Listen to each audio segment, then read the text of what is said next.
Welcome to my channel SK knowledge class. आज की इस वीडियो में आपको बताएंगे मैट्रिक कंपार्टमेंटल एग्जाम 2022 के लिए मैथ सब्जेक्टिव क्वेश्चन सॉल्यूशन। ठीक, सब्जेक्टिव क्वेश्चन जो वीवीआई है सबको हम हल करेंगे, तो वीडियो को लास्ट तक देखिएगा ध्यान से।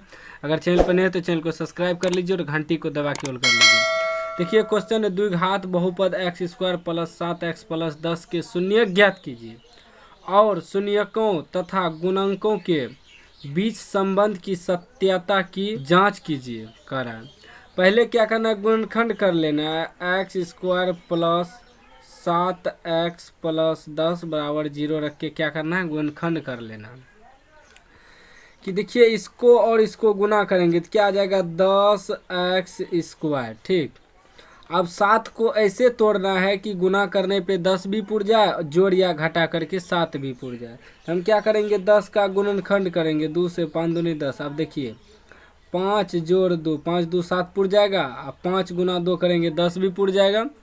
चलिए लिखते हैं, x square plus 5x plus 2x, x है तो एक्स लगा देना, प्लस 10 बराबर 0। ये दोनों तो सेम उतार दिए, सिर्फ बीच वाला को तोड़े। ठीक, अब कॉमन लेंगे दोनों में क्या है, x मिल रहा है, x कॉमन लेंगे x प्लस 5, और ये दोनों में प्लस 2 मिल रहा है, 2 कॉमन लेंगे x प्लस 5 बराबर 0। ठीक, अब हो गया x प्लस 2, एगो बाहर वाला लिखेंगे, एगो अंदर वाला, x प्लस 5 बराबर 0। अब देखिए x प्लस 2 बराबर 0 रखेंगे और x बराबर क्या हो जाएगा, -2।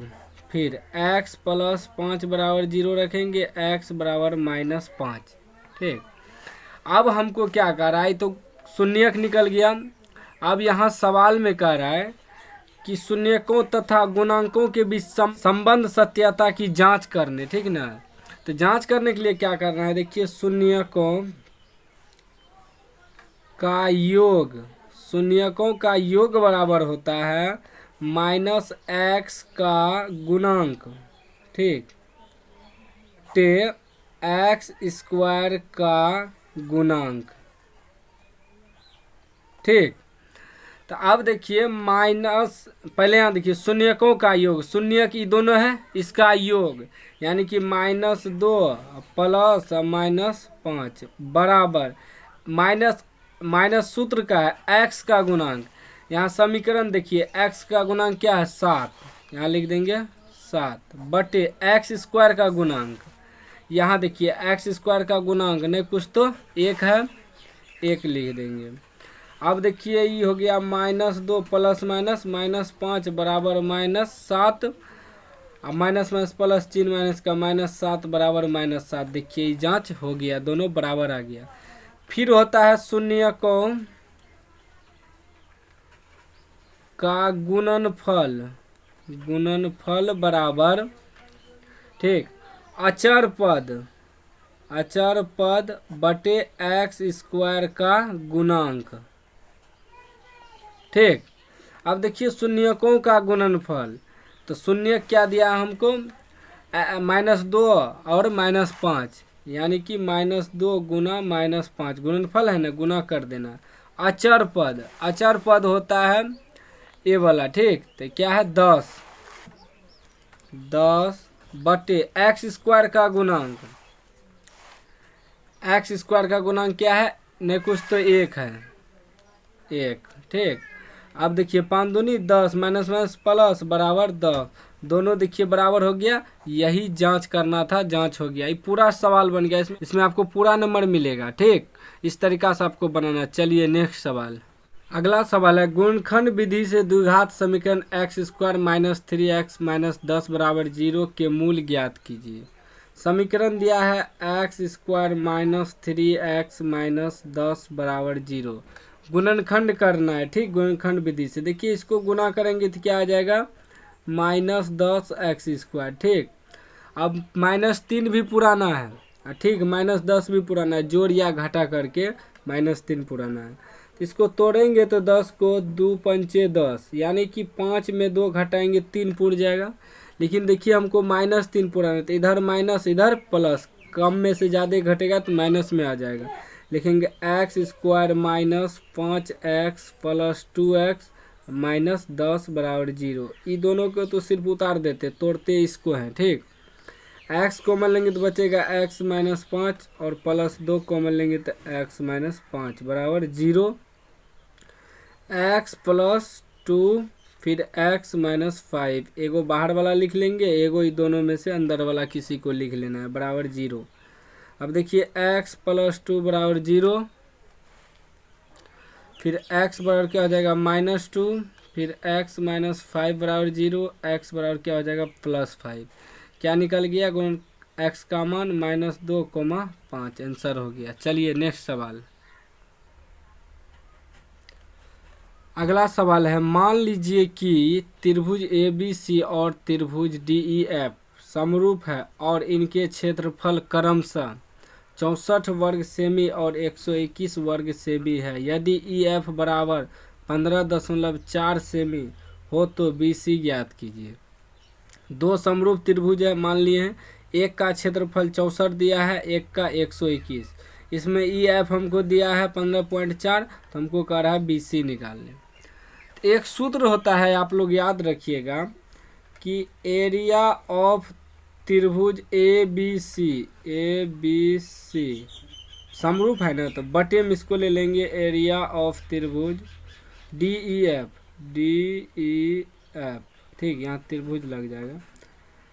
इस त्रिभुज का भुजा का स्क्वायर, तो इसमें BC लेना है तो BC का स्क्वायर करेंगे बटे EF का स्क्वायर। भुजा बदलते रहता है, हमको ई दिया था इसलिए ई कह रहा था निकाले, ई दोनों लिए। आपको कहीं कहीं ई दोनों में संबंध दे दे, DF दिया रहेगा तो AC निकाल लेना है, DE दिया रहेगा तो AB निकालना है। आप सिचुएशन के अनुसार से आप बैठा लीजिएगा, लेकिन हमको यहाँ ई दोनों में संबंध था इसलिए ई दोनों को बैठाएं, ठीक। अब क्या कर रहा है कि एरिया ऑफ त्रिभुज कितना दिया है 64 दिया है, ठीक, बटे इसका कितना दिया 121 दिया बराबर BC स्क्वायर रह जाएगा बटे EF कितना दिया 15.4 का स्क्वायर, ठीक। अब देखिए यहाँ से स्क्वायर हटेगा, यहाँ रूट आ जाएगा, इसका भी स्क्वायर हटेगा, यहाँ रूट आ जाएगा, यानी कि 64 पे रूट आ जाएगा बटे 121 पे रूट आ जाएगा, BC बटे 15.4। अब इसका स्क्वायर हट के यहाँ रूट लग गया। अब देखिए 64 का क्या निकलता, 8 निकलता है, और 121 का 11 बराबर BC बटे 15.4। गुना करो इसको, ठीक। देखिए हो जाएगा 11 BC बराबर ये हो जाएगा 15.4 गुना 8। जब BC बराबर निकालेंगे तो हो जाएगा 15.4 गुना 8 बटे 11। 11 से इसमें भाग देंगे तो आ जाएगा 1.4, यानी कि BC बराबर बच गया 1.4 गुना 8। दोनों गुना करेंगे तो हो जाएगा 11.2 सेमी, ठीक। ये BC का मान निकल गया। इस टाइप से आपको बनाना है। चलिए नेक्स्ट सवाल। अगला सवाल दिया, बिंदुओं -5,7 और -1,3 के बीच की दूरी ज्ञात कीजिए। देखिए बिंदु दिया है -5,7, ठीक, -1,3। ये होता है x, ये होता है y, ये होता है x, ये होता है y। इसमें क्या करेंगे हम x1 और x2 में बांट देंगे। x1 हो जाएगा -5 और x2 हो जाएगा -1। उसके बाद y1 हो जाएगा 7 और y2 हो जाएगा 3, ठीक। अब बीच की दूरी बराबर सूत्र होता है, बीच की दूरी बराबर x1 घटा x2 का होल स्क्वायर प्लस y1 घटा y2 का होल स्क्वायर, इस पे हो जाता है अंडर रूट, ठीक। अब देखिए x1 कितना है -5 घटा x2 कितना है -1, माइनस माइनस प्लस 1 हो जाएगा, इसका होल स्क्वायर प्लस y1 कितना है 7 घटा y2 कितना है 3, इसका स्क्वायर, और इस पे क्या है रूट। 1 में से 5 घटेगा -4, इसका स्क्वायर प्लस 7 में से 3 घटेगा 4, इसका स्क्वायर अंडर रूट -4 का स्क्वायर प्लस 16 प्लस 4 का स्क्वायर 16 अंडर रूट। अब देखिए 16 16 32 अंडर रूट। अब 32 को हम क्या लिख सकते हैं, 2 दूनी 4, 4 दूनी 8, 8 दूनी 16, 16 दूनी 32। देखिए जोड़ा लग गया, जोड़ा लग गया, यानी कि 2 को 2 बाहर निकल जाएगा, एगो रूट में रह जाएगा, 2 दूनी 4 रूट 2। इसमें मात्रक या इकाई लगा सकते हैं। ठीक, चलिए नेक्स्ट सवाल। अगला क्वेश्चन है 6 सेमी त्रिज्या वाले एक वृत्त के त्रिज्यखंड का क्षेत्रफल ज्ञात कीजिए जिसका कोण 60 डिग्री है। एक वृत्त है, ठीक, उसके त्रिज्यखंड बना हुआ है, कोण 60 डिग्री और त्रिज्या r बराबर 6 सेमी दिया है। इसका त्रिज्यखंड का क्षेत्रफल निकालना है, ई क्षेत्रफल। ठीक, देखिए वृत्त का त्रिज्या कितना दिया है, 6 cm। ठीक, और इसमें थीटा यानी कि कोण कितना दिया है, 60 डिग्री। ठीक, सूत्र होता है त्रिज्यखंड का क्षेत्रफल बराबर थीटा बटे 360 पाई आर स्क्वायर। ठीक, सूत्र याद रखिएगा। अब देखिए थीटा की जगह कितना है, 60 डिग्री बटे 360, पाई का मान 22/7, आर स्क्वायर यानी कि आर त्रिज्या 2 स्क्वायर है तो 2 बार हम लिख देंगे। ठीक, अब कटाएंगे इसको, 0 0 कट गया, 6 के 36, फिर 6 कट गया, बच गया 22/7 गुना 6। ठीक, अब इसको गुना कर लेते, 6 दूनी 12 2 हासिल 1, 6 दूनी 12 1 13/7। इसमें cm स्क्वायर लगा देंगे, क्यों, क्योंकि क्षेत्रफल जब रहता है तो स्क्वायर लगता है। ये आंसर हो गया।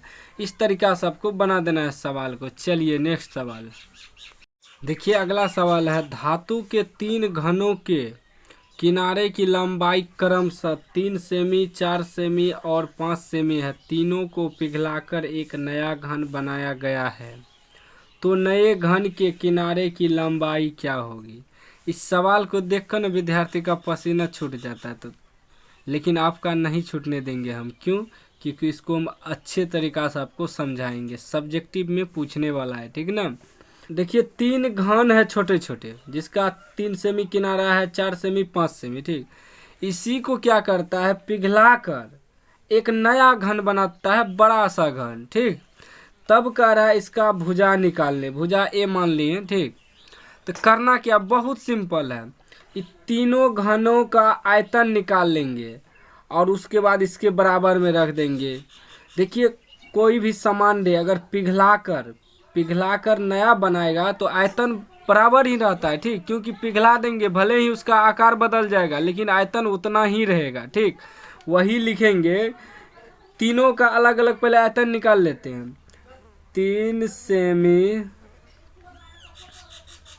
वाले घन का आयतन।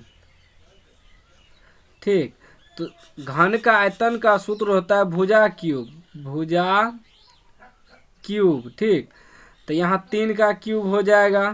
ठीक, तो कितना निकल जाएगा, 27। ठीक, उसी प्रकार 4 सेमी वाले घन का आयतन, फिर भुजा क्यूब यानी 4 का क्यूब, इसका निकल जाएगा 64। ठीक, उसी प्रकार 5 सेमी वाले घन का आयतन, 5 है तो 5 का क्यूब, इसका निकल जाएगा 125। ठीक, अब क्या करता है, तीनों को पिघलाकर एक नया बनाता है, तो लिखेंगे परिणामी घन का आयतन, यानी कि इन तीनों को जो पिघला कर एक नया बनाया ना, उसका आयतन क्या हो जाएगा, भुजा क्यूब यानी कि ए क्यूब। अब ये तीनों को जोड़ देंगे, यहाँ जोड़ कर रख देना है, कितना है, 27 जोड़ 64 जोड़ 125 बराबर क्या हो जाएगा, भुजा क्यूब। नया घन का भुजा क्यूब, इसका भी आयतन होगा क्योंकि दोनों का आयतन बराबर होगा। ठीक, उसके बाद देखिए इस सब को जोड़ देते हैं, सब को जोड़ने के बाद आ जाएगा 216 बराबर भुजा क्यूब यानी कि ए क्यूब, या इसको ऐसे भी लिख सकते हैं ए क्यूब बराबर 216। ठीक, अब a बराबर क्या हो जाएगा, यहाँ से घनमूल आ जाएगा, ठीक, 216 पर, ठीक। अब a बराबर 216 को क्या लिख सकते हैं, 6 गुना 6 गुना 6, इसका घनमूल, ठीक। यानी कि a बराबर 3 गो 6 मिलके एगो बाहर निकल जाएगा, 6 cm। यानी कि नए घन का भुजा कितना आ गया, 6 सेमी। देखिए कितना आसान था। इस तरीका से इस सवाल को आपको हल करना है। चलिए नेक्स्ट सवाल। अगला सवाल है, यदि सेक थीटा बराबर 13/12 तो कोस थीटा का मान निकाले। देखिए सेक थीटा कितना दिया है, 13/12। सेक का सूत्र होता है कर्ण बटे आधार, ठीक, या इसको लिखते हैं h/b। तो इसमें 3 चीज होता है, क्या होता है, HBP, ठीक।